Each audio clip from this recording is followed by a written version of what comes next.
Mateus capítulo 6,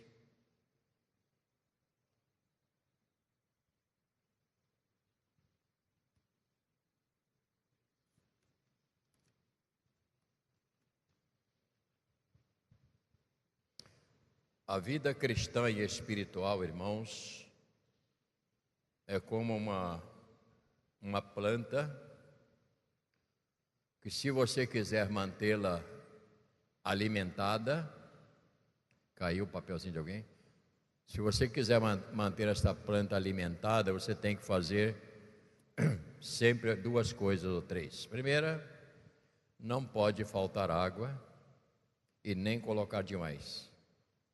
Tem planta que não aceita você colocar água demais porque ela apodrece as raízes.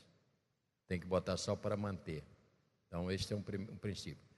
Segundo princípio, quando ela está com folhas amarelas, você tem que chegar lá e tirar aquelas folhas para poder não ficar sugando mais a planta.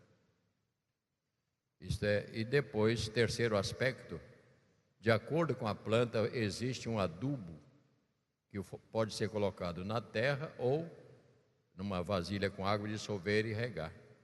Aí você vai ter resultado. A vida espiritual e a vida cristã, ela precisa também de ser alimentada.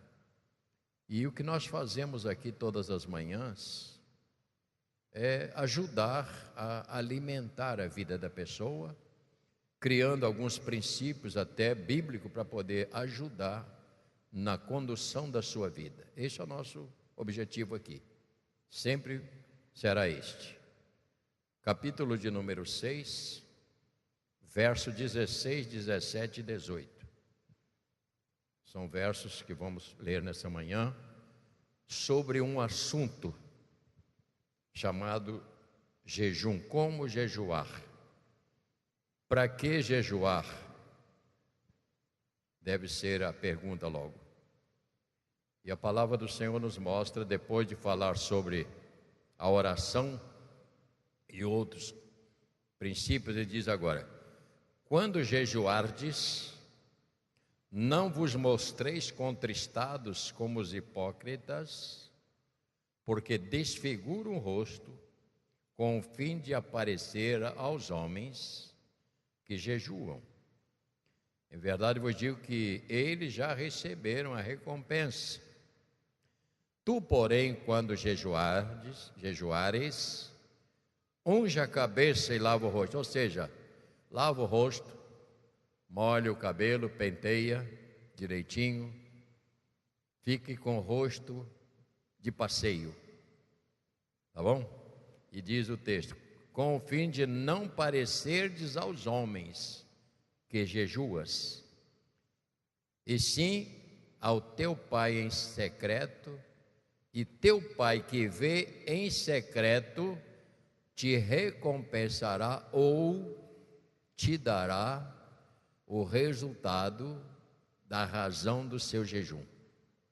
Oremos. Nosso Deus e Pai, em nome de Jesus, nós oramos esta manhã com a Tua palavra. Nós oramos com o Evangelho de Jesus. Nós oramos com o Espírito Santo que está na palavra, que vai levá-la ao coração de cada pessoa. Senhor, nós te pedimos, alcança-nos com a Tua palavra, que estes recursos que vamos receber nesta manhã, ajude-nos para trabalhar melhor a nossa própria vida espiritual. Assim o fazemos em nome de Jesus. Amém. Podeis sentar.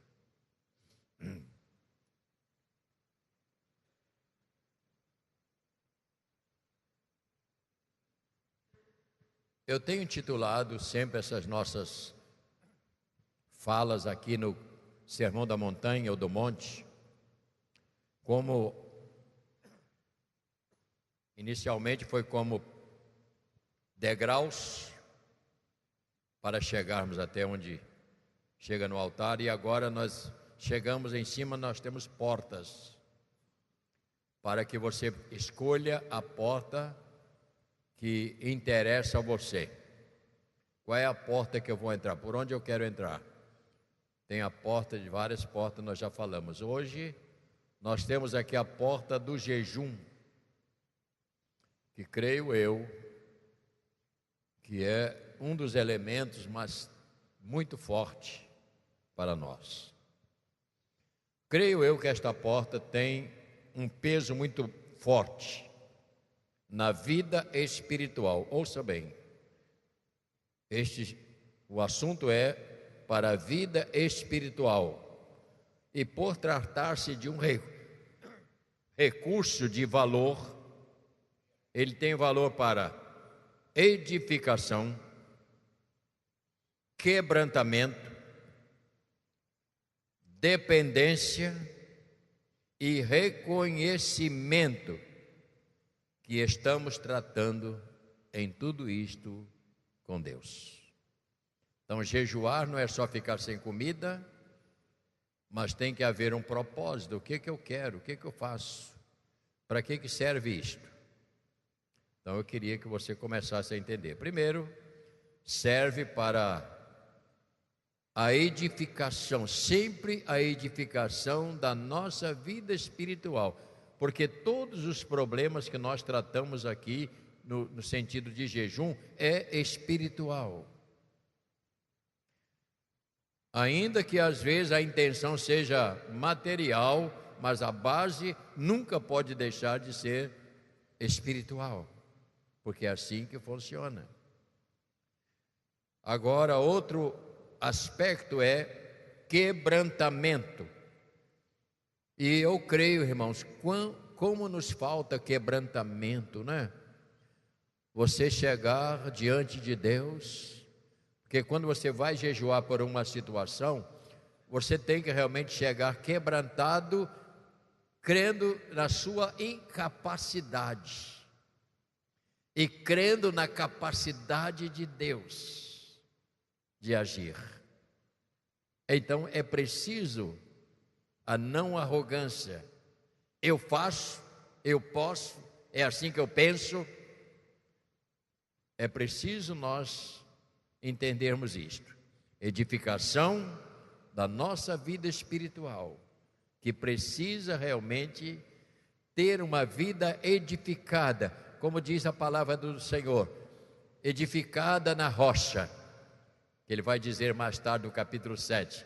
Edificar na rocha, por quê? Porque a tempestade ela chega para todas as pessoas. Portanto, primeiro aspecto e segundo aspecto é edificação, quebrantamento e também para dependência, reconhecer que só Deus pode fazer. Irmãos, quando a gente entende isto, é fantástico. Quando você entende, eu tenho que ter uma dependência de Deus total. E com esta dependência, o que eu faço? Eu vou a Ele em uma dedicação de jejum, em prol de vários assuntos da nossa própria vida pessoal e até da família. Eu diria aos irmãos mais no segundo aspecto que jejum é um tratamento espiritual que nos leva aos pés do Senhor e daí podermos usá-lo em benefício tanto pessoal como também por pessoas da nossa intimidade. Eu posso chegar diante de Deus, fazer um jejum, chamamos isso de dedicação ou consagração a um fato, àquilo que eu quero. Isto precisa ser bem conhecido para você fazer um jejum que tenha proveito. Do contrário, não vai funcionar. Vou melhorar um pouquinho. Podemos usá-los em benefício da nossa vida pessoal e de outras, até situações, quando a mesma nos traz peso, principalmente. Essa palavra é a chave. Eu só posso fazer o jejum por uma situação ou por uma pessoa quando isso me traz peso ao coração que é um sentimento íntimo de querer o bem-estar de uma pessoa a qual eu quero e eu amo, de uma pessoa que eu tenho prazer em comungar com ela. Então é preciso que a gente clareie bem esse negócio de jejum, esse assunto de jejum, aliás, para isso. Nos traz peso ao coração e nos leva a interceder, e esta intercessão, o que eu faço? Se eu vou dedicar uma parte da manhã em jejum, eu sei por que eu estou fazendo. É em prol de uma situação, o que eu vou fazer? Eu vou usar esse tempo de jejum intercedendo. Este é um momento muito íntimo, muito da gente com Deus. É uma coisa muito pessoal, que às vezes nem a pessoa que ele não está sabendo. Você não pode chegar para a pessoa e falar, eu vou fazer um jejum para você. Você não pode fazer isso. Tem que ser uma coisa íntima, sem que a pessoa saiba de que você está intercedendo com jejuns diante de Deus para o benefício. Isso é muito importante, a gente pegar a palavra de Deus e começar a descobrir, porque Jesus não ia só dizer, quando jejuar, jejum, ele falou mais coisas do que isso. Repetindo, terceiro, jejum é algo pessoal para os cristãos, não é para incrédulo. O que adianta um incrédulo jejuar se ele não conhece a Deus e nem obedece? O que adianta? Uma pessoa que não tem intimidade com Deus, ele pode ficar sem comida que não vai acontecer nada, porque o jejum é algo espiritual com Deus. E tem que ser de uma pessoa que tem comunhão e intimidade com Deus. Não pode ser para uma pessoa, como eu estou dizendo, que é do mundo, que não conhece nada. É para os íntimos. Alguns exemplos. Livro de Jonas, capítulo 3. Jonas é um livrozinho que está bem aí no meio, lá depois de Daniel, você vai para frente, você vai indo, Oséias, Joel, vai indo, Amós, Obadias, e aí vem Jonas. Capítulo 3.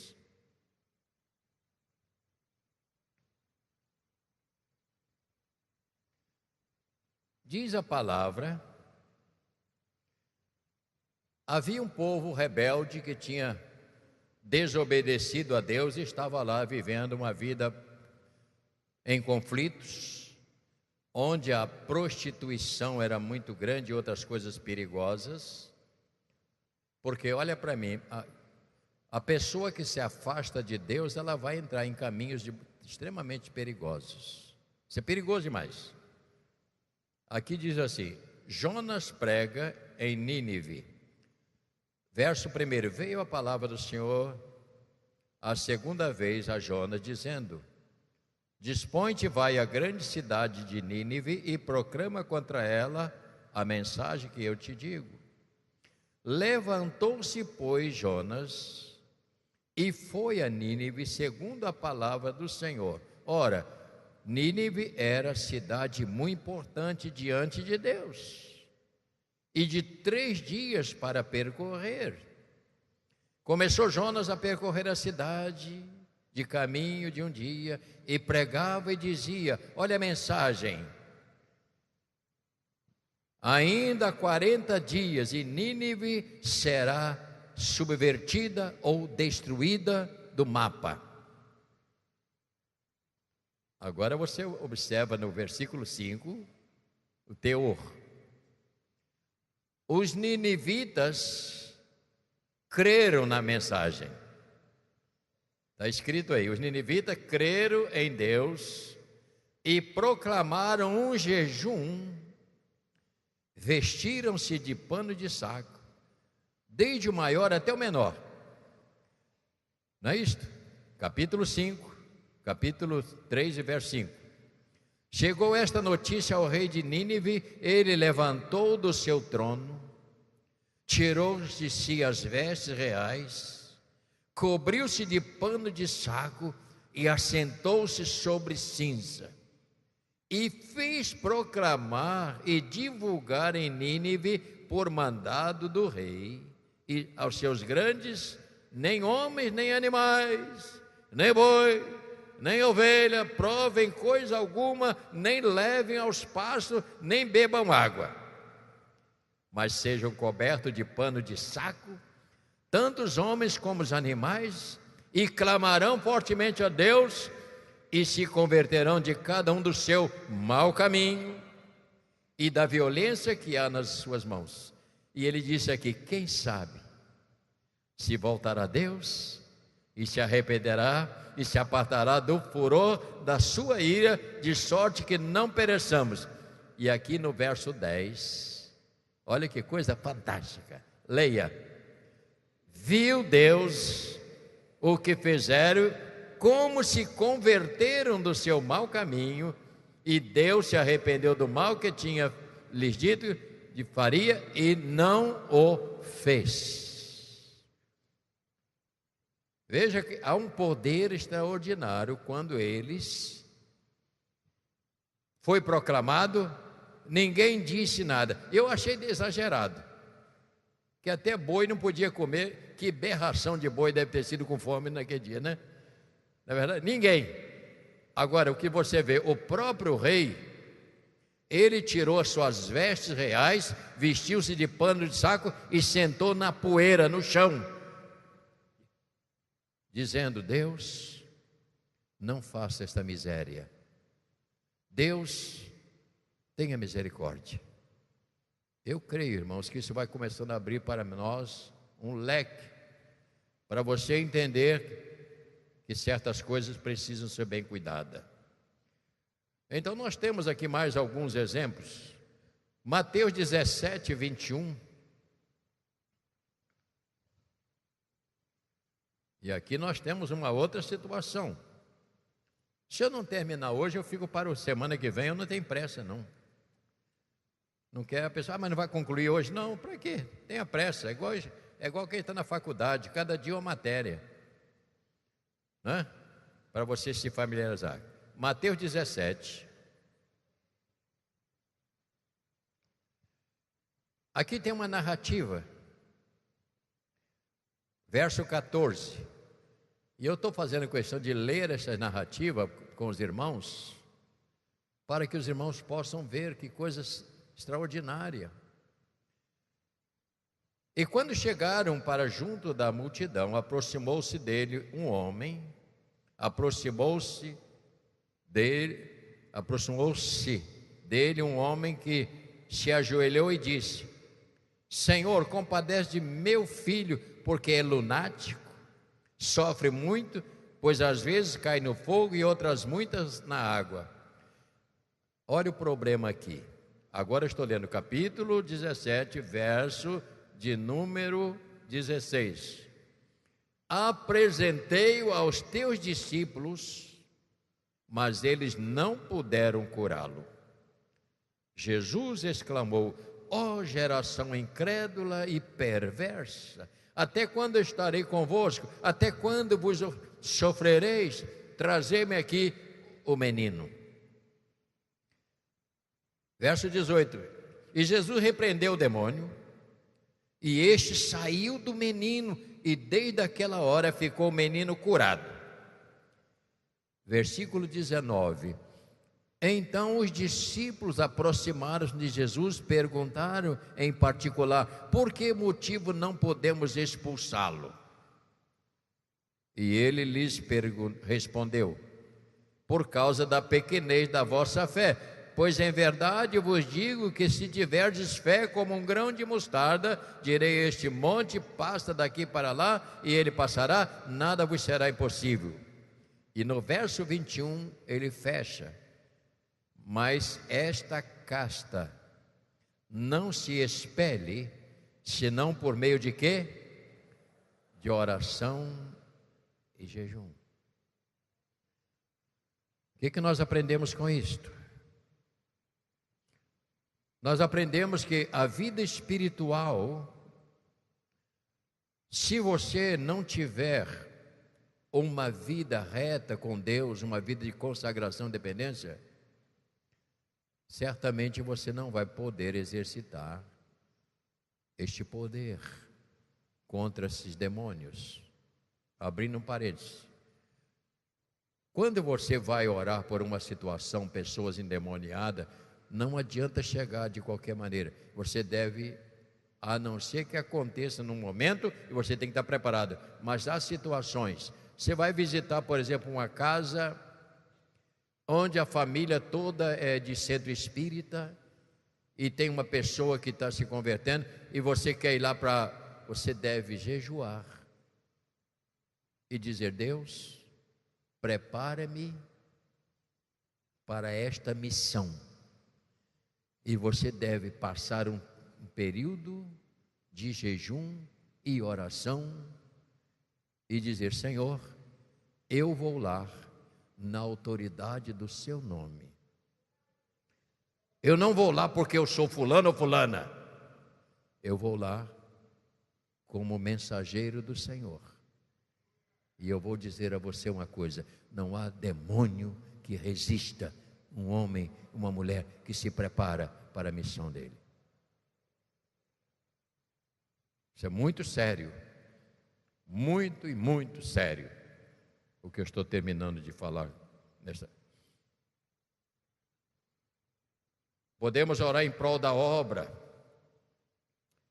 por ser jejum algo pessoal, é recomendado não dar sinal que estamos jejuando. Ou seja, há pessoas que vão jejuar,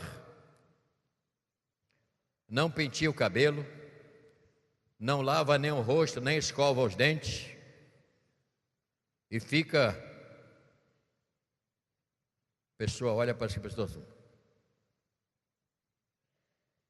o que houve, fulano?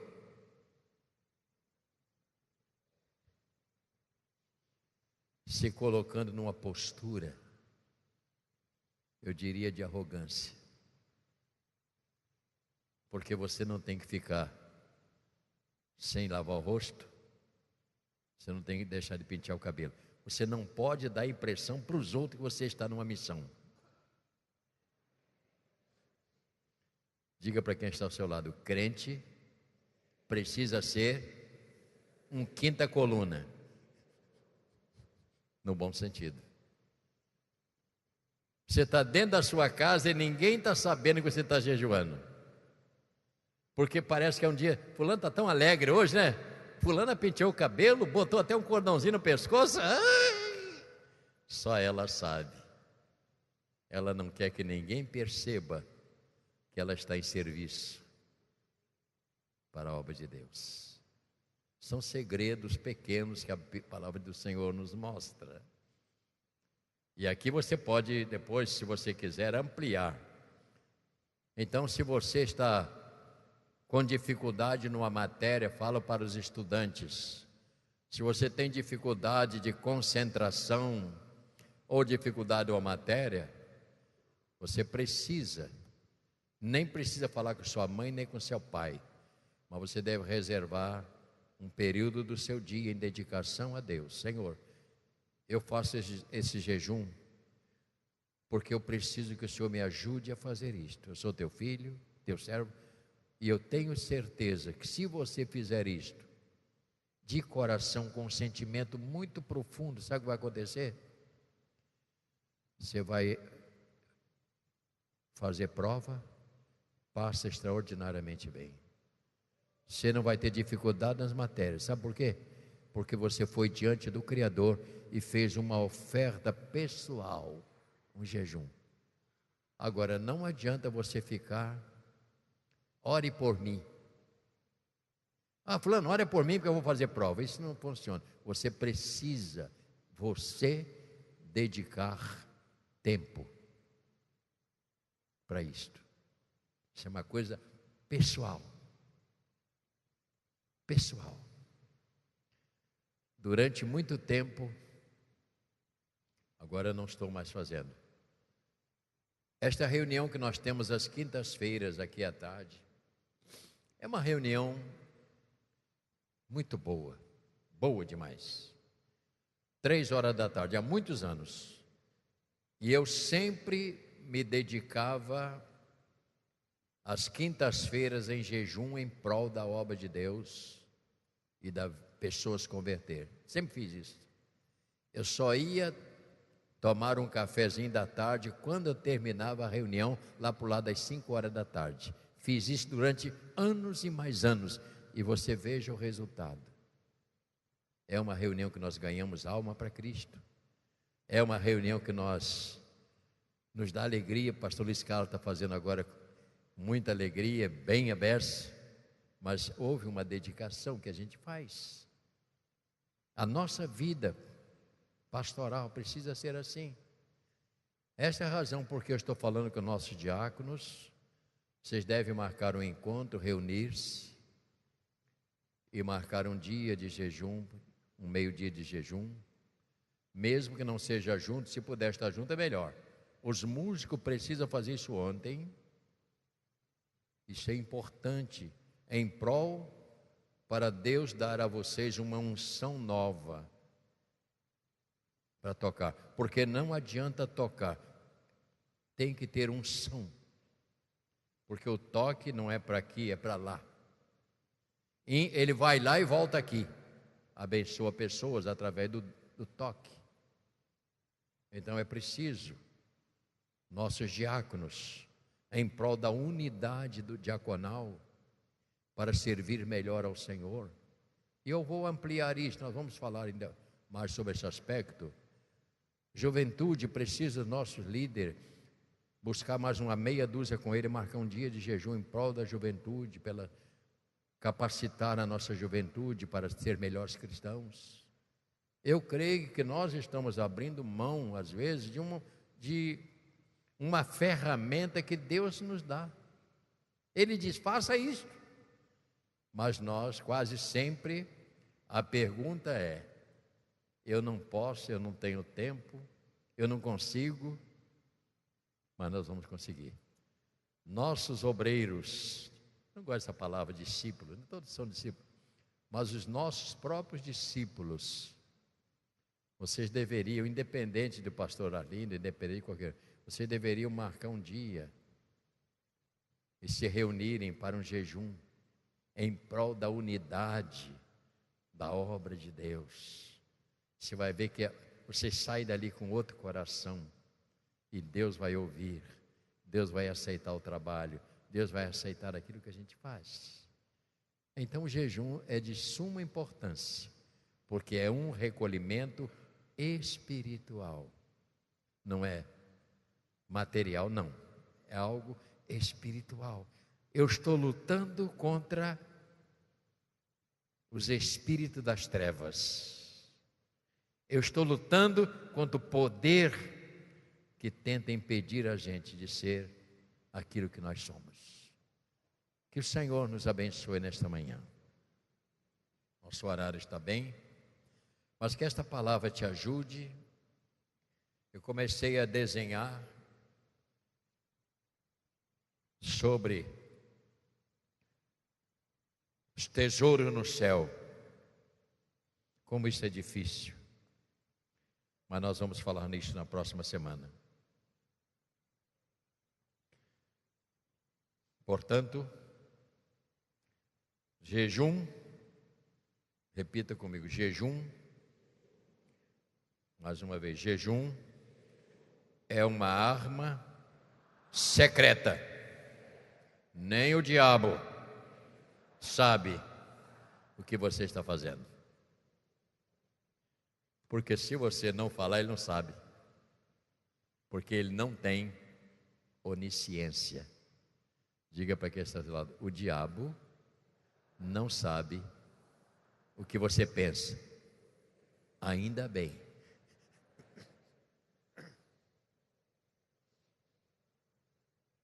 Ainda bem, né? Que ele não sabe. Ouça agora o que eu vou dizer. Mas ele sabe, tem gente que está com medo de falar, mas ele sabe o que você fala. E ele trabalha com as suas palavras. É como a polícia que vai fazer uma apreensão na favela, a palavra é feia, né? Aí ele chega assim, bota uma buzina. Ali, a polícia vai fazer aqui amanhã, andar fazendo prisões aqui dentro. Ela tem que chegar de surpresa. Quantos aqui já abriu a casa, que estava no escuro, e quando você abriu tinha umas baratas que saiu correndo?